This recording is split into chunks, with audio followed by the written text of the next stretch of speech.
সকাল থেকে আকাশের মুখ ভার। কলকাতায় দফায় দফায় বৃষ্টি হচ্ছে দক্ষিণবঙ্গের অন্যান্য জেলাতেও। আবহাওয়া দপ্তরের পূর্বাভাস, আগামী শুক্রবার পর্যন্ত বৃষ্টির পরিমাণ বাড়বে। আবহাওয়া মণ্ডলে তৈরি একাধিক ঘূর্ণাবর্তের জেরে দফায় দফায় বৃষ্টির সম্ভাবনা। উত্তরবঙ্গের বিভিন্ন জেলাতেও কিন্তু বৃষ্টি হচ্ছে। রাত থেকে বৃষ্টি হচ্ছে কোচবিহারের বিভিন্ন এলাকা জলমগ্ন। গতকাল রাত থেকে টানা বৃষ্টিতে কোচবিহারের বিভিন্ন এলাকা জলমগ্ন হয়ে পড়ে রয়েছে। আমরা রয়েছি এখন নিউ কদমতলা এলাকায়। আমি যেখানে দাঁড়িয়ে রয়েছি সেই রাস্তায় দেখুন একেবারে হাঁটু সমান জল।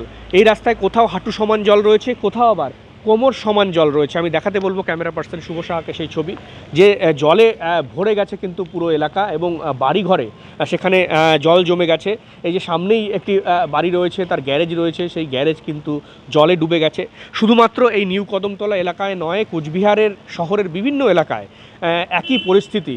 গতকাল রাত থেকে টানা বৃষ্টি চলছে এবং তার ফলে শহরের বিভিন্ন এলাকা একেবারে জলমগ্ন হয়ে পড়েছে এবং চূড়ান্ত ভোগান্তির শিকার হচ্ছেন সাধারণ মানুষ। অনেকেই বলছেন যে সঠিক সময় নিকাশি নালা যদি পরিষ্কার করা হতো তাহলে এই সমস্যা হয়তো বা এড়ানো যেত।